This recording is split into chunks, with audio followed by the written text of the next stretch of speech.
Mucizevi canlar, selamlar.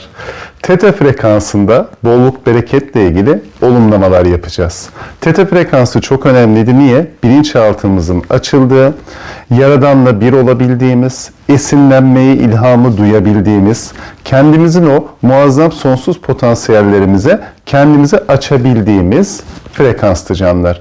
Zihni aradan çektiğimiz frekanstı. Kendimiz olma yolculuğumuzda mucizevi bir frekanstı. Teta frekansına geçme yöntemi videomu da lütfen izleyin. Şu an ben bu çalışma için hemen bunu yapalım diye ben kendimi beyin frekansı olarak teta'ya getirdim. Ve siz de şu an kendinizi açtığınız anda bu videoyu artık bu andan itibaren izliyorken gözlerinizi kapattıktan sonra birazdan kendiliğinden teta frekansına geçmiş olacaksınız canlar. Çünkü hepimiz birbirimize bağlıyız. Birbirimize akan enerjiyle, benden size akan enerjiyle teta'da olacaksınız. Ve sizden ricam şimdi gözlerinizi kapatıp bu olumlamaları beraber yapalım veya sadece dinleyin. Sabah uyandığınızda, gece yatıyorken veya siz gece uyuyorken bu döngü olsun, hiç fark etmez. Biz bu olumlamaları bilinçaltımızda ektiğimizde canlar, teta'da ektiğimiz için anda dönüşümlerini kolaylıkla yaşayabileceğiz hayatımızda. Teta frekansının o yüzden önemi bu anlamda benim için çok çok yüksekti. Birkaç tane de bunu anlatan videolarım var. Lütfen onları da izleyin. Teta frekansına dair kolaylıkla hayatınızda açılsın. Ve biz şimdi neleri ekersek yarın da onları biçeceğiz. Hadi bakalım, gözlerinizi kapatın. Kendinize sessiz bir alan ayarlayın.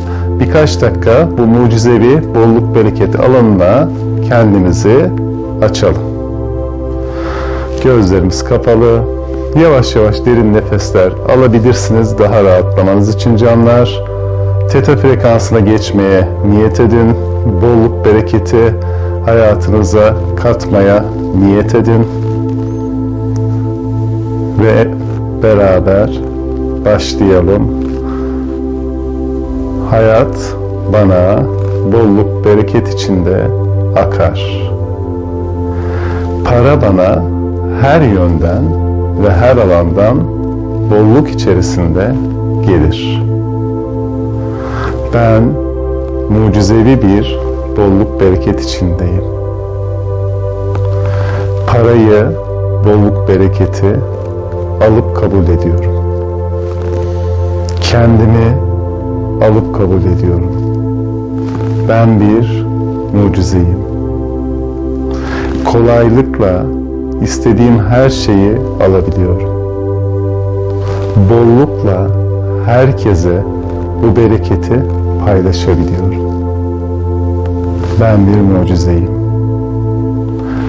Yaşamımda her şey bol bol bana akar. Ve ihtiyacımdan fazlasını ihtiyacı olanlara paylaşırım. Hayat bana kolaylıkla akar. Parayı çok kolay kazanıyorum. Bolluk bereketi çok kolay deneyimliyorum. Mucizevi bir evim var. Mucizevi bir arabam var. Ailemle bolluk bereketi bereketle paylaşıyorum. Sevdiklerimle bolluğumu ve bereketimi kolaylıkla paylaşıyorum. Yaşam bana mucizelerle akar. Para bana her yönden akar.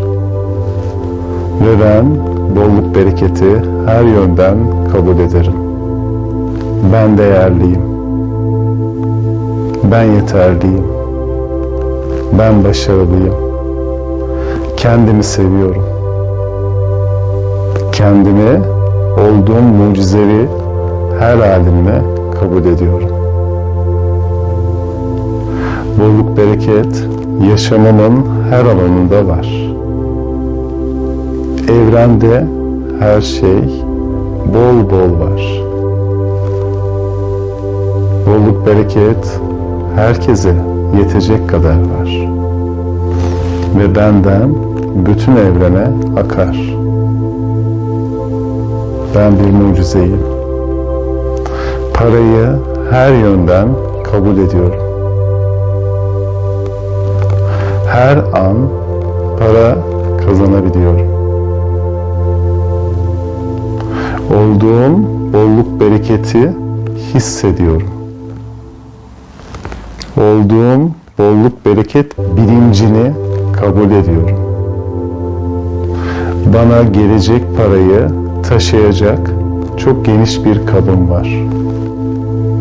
Bilincim bolluk bereketi kolaylıkla kabul ediyor. Ben bir mucizeyim. Para bana her yönden gelir. Ben bir mucizeyim. Para kazanmak çok kolaydır. Çok kazandığım parayı ihtiyacı olanlara kolaylıkla paylaşırım. Benim üzerimden para ihtiyacı olanlara akar. Paylaştıkça çoğalır. Ben de rahatlık içindeyim. Bütün evren rahatlık içinde. Ben bir mucizeyim. Ben bir mucizeyim. Para kazanmak çok kolaydır. Bolluk bereket içinde olmak mümkün ve güvenlidir.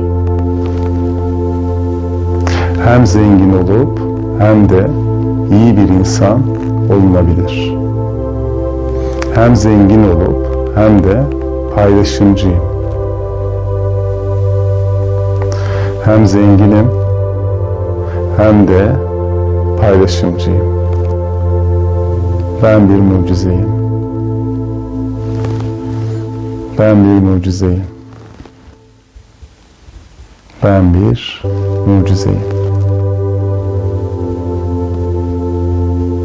İstediğim kadar para biriktirebilirim. Ben bir mucizeyim. Para bana her yönden gelir ve ben de kabul ederim. Parayı, bolluk bereketi alıp kabul ederim. Kendimi alıp kabul ederim. Ben bir mucizeyim. Katkı olsun canlar. Gözlerinizi açabilirsiniz. Farkındaysanız ben değerliyim gibi, ben kendimi alıp kabul ediyorum gibi farklı şeyler de kattım araya. Neden? Para, bolluk, bereket dediğimiz aslında kendimizi kabul edebilme alanıdır. Biz kendimizi ne kadar kabul edersek bu yaşamda para da bize o kadar akar. Ve bolluk, bereketi kabul edebilmemiz için, onu taşıyabilmemiz için de geniş bir bilincimiz olması gerekir. Hatta İstanbul'da bir ayakkabı boyacısı çok meşhurdur. 2 defa büyük ikramiye çıkıyor Milli Piyango'dan ve ikisinde de parayı sıfırlıyor, kazandığı parayı. Çünkü onu taşıyacak kabı yok. Bolluk bereket bize gelecek ama biz onu taşıyabilecek miyiz? O yüzden de bilincimizin genişlemesi, kendimize değer vermemiz, kendimizi alıp kabul edebilmemiz bu anlamda çok önemli canlar. Sadece parayı para olarak görmeyin. Bolluk bereket bilincidir bu. Bilinç seviyesidir. Katkı olsun, bu seviyeyi seçelim.